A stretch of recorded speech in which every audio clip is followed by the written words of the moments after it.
나중에 라고 외칠 때마다 생의 불꽃은 하나씩 꺼진다. 기업인 홍정욱의 말입니다. 여러분의 머릿속에는 공부를 방해하는 악마가 살고 있습니다. 그 악마는 절대로 여러분에게 포기하라 라고 말하지 않아요. 안 되니까 포기해 라는 말을 듣는 순간 사람은 반발하게 되어 있기 때문입니다. 대신 악마는 조금 더 지능적인 방법을 써요. 오늘은 쉬고 내일부터 하는 건 어때? 라고 말이죠.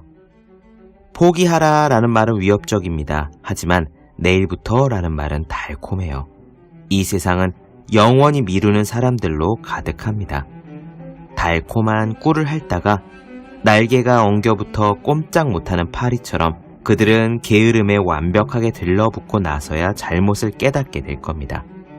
해야 할 공부가 있다면 지금 하십시오. 내일부터 하겠다는 말은 포기하겠다는 말과 같습니다. 단 한 페이지라도 읽으십시오. 단 한 걸음이라도 내디드십시오. 악마는 내일부터 라고 말하니까요. 책상에 올려두기만 해 공부하고 싶어진 365 홍콩 캘린더, 악마는 내일부터 라고 말한다 의한 대목으로 시작하겠습니다.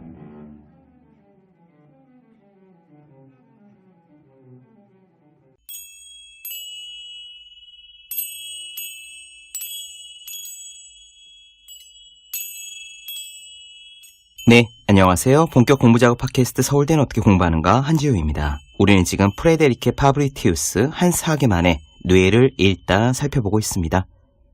이번 시간과 다음 시간에는 집중력에 대한 이야기로 가보겠습니다. 어떻게 하면 집중력을 높일 수 있을까 하고 사람들은 고민을 합니다. 그런데 우리가 이런 고민을 하는 거는 기본적으로 우리 뇌가 집중하기 싫어하는 성격을 갖고 있기 때문이래요.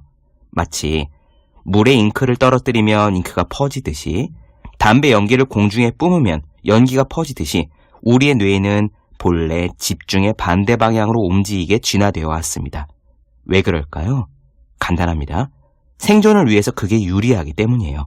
우리가 학교를 다니고 회사 일을 한 것은 불과 100년, 200년의 일입니다. 옷을 입고 제대로 된 집에 산 것도 고작해야 2000년, 3000년이나 되었을까요? 그러나 그 전에 아주 오랜 기간 동안 우리는 수렵 채집을 하는 유인원으로서 숲에 살았습니다. 그렇기 때문에 늘 주위에 맹수는 없나, 어디 과일은 없나, 촉각을 곤두세워야 하는 상태로 아주 오랫동안 살아왔던 거죠.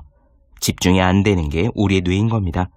그런데 이런 우리의 본성과 함께 지금은 집중력을 흐트러뜨리는 도구들이 훨씬 늘어났습니다. 텔레비전, 라디오는 옛날 얘기고요. 스마트폰, 컴퓨터에서 실시간으로 알람이 울리잖아요. 요약하자면 우리 뇌는 새로운 자극을 탐색하게끔 안테나를 바짝 세우도록 진화되어 왔는데, 스마트폰 등 요즘 생긴 전자기기들은 새로운 자극을 더 많이 주도록 설계되었다는 겁니다. 이 두 가지가 만나니까 결과는 안 봐도 뻔하죠. 아무튼 집중력을 높이고 싶다면, 집중력 있게 공부하고 일하고 싶다면 오늘의 이야기부터 실천해 보시기 바랍니다. 한 번에 한 가지만 해라, 즉 멀티태스킹을 줄여라입니다. 나는 멀티태스킹 같은 거 안 해 라고 생각하는 분들이 계실지 모르겠지만, 만약 공부하고 일할 때 스마트폰을 옆에 켜둬서 수시로 카톡 알람이 울리도록 해두고 있다면 이미 멀티태스킹을 하고 있는 거예요. 오늘의 이야기도 실용적입니다. 바로 시작할게요.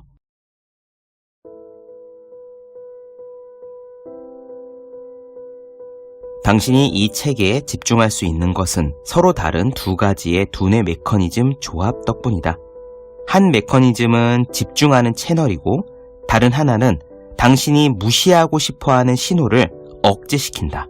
이렇게 신호를 증폭시키거나 감쇄시키는 역할을 담당하는 것이 바로 전전두 피질이다. 이성적인 사고 처리를 담당하는 전전두 피질은 일반적으로 집행기능이라고 불리는 추론이나 전략 수립, 문제 해결 등의 활동을 담당한다.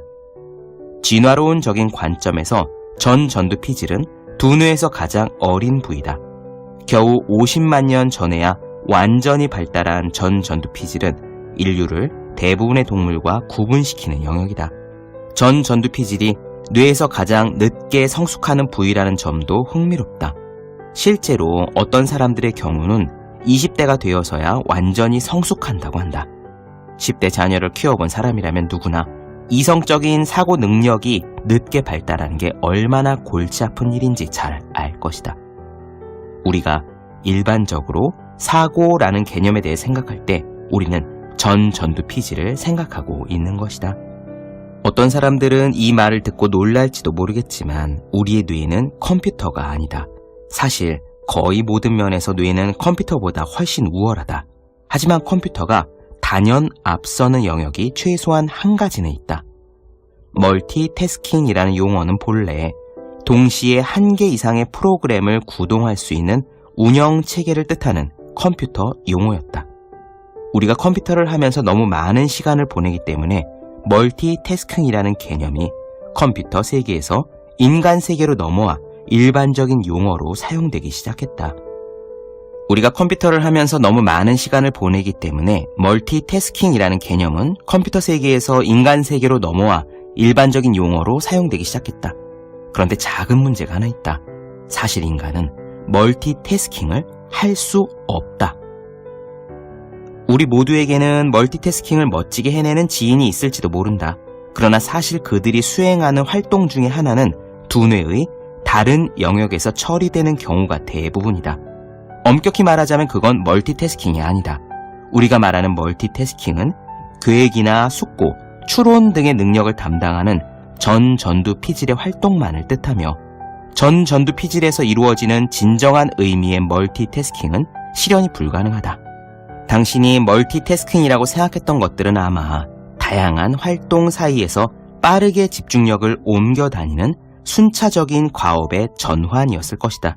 어떤 때는 이 전환이 너무 빠르게 이루어져서 당신이 정말 한 번에 두 가지 과제를 처리하고 있는 느낌이 들 수도 있다. 하지만 우리를 믿어라. 그건 멀티태스킹이 아니고 이렇게 빠른 전환에는 상당한 대가가 따른다. 어디 한번 보자. 업무에 방해를 받는 사람들은 시간을 50% 더 쓸 뿐 아니라 오류를 범할 확률도 최대 50% 더 높다고 한다.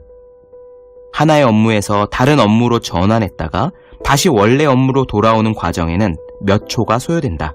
그러나 캘리포니아 대학교 연구팀에 따르면 심지어 아주 잠깐의 방해를 받더라도 다시 정상적으로 업무에 몰입해서 집중하기 위해서는 평균 23분이 필요하다고 한다. 멀티태스킹을 하는 사람들의 주요 특징인 끊임없는 문자나 이메일 확인으로 인해 IQ가 일시적으로 최대 15점까지 떨어질 수 있다. 마지막으로 다양한 연구에 따르면 사람들은 약 3분마다 한 번씩 외부적인 방해 요소나 스스로 하는 원인으로 인해서 집중력이 분산된다고 한다.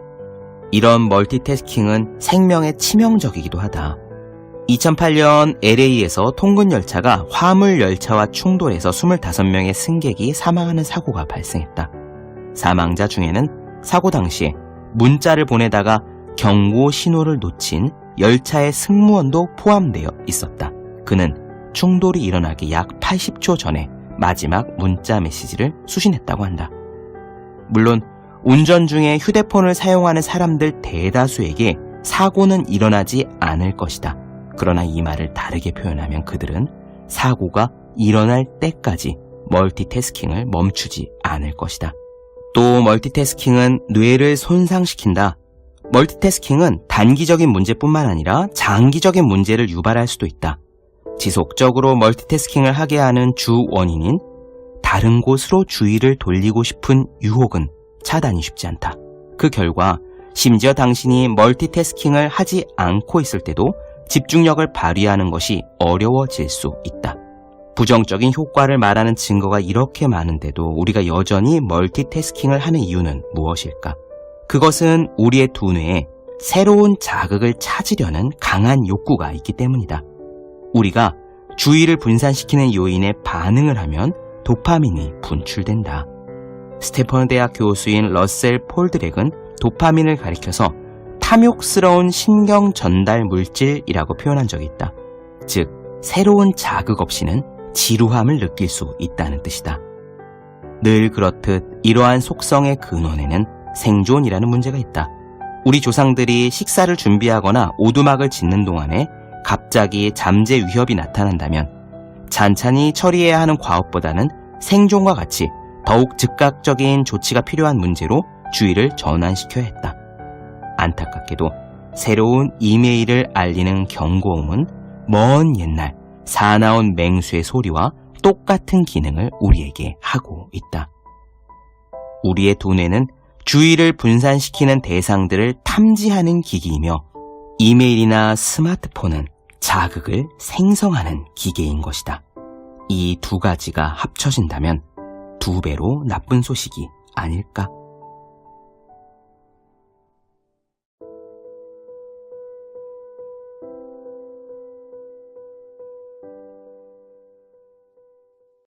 네, 본격 공부작업 팟캐스트 서울대는 어떻게 공부하는가 뇌를 읽다 나눠드렸습니다. 더 많은 이야기가 궁금하신 분들, 질문사항 있으신 분들은 제 유튜브 채널 서울대는 어떻게 공부하는가, 네이버 블로그 어생의 즐거운 편지, 다음 카카오 브런치 한주의 브런치, 인스타그램에서 해시태그 서울대는 어떻게 공부하는가 검색해 주시면 좋겠습니다.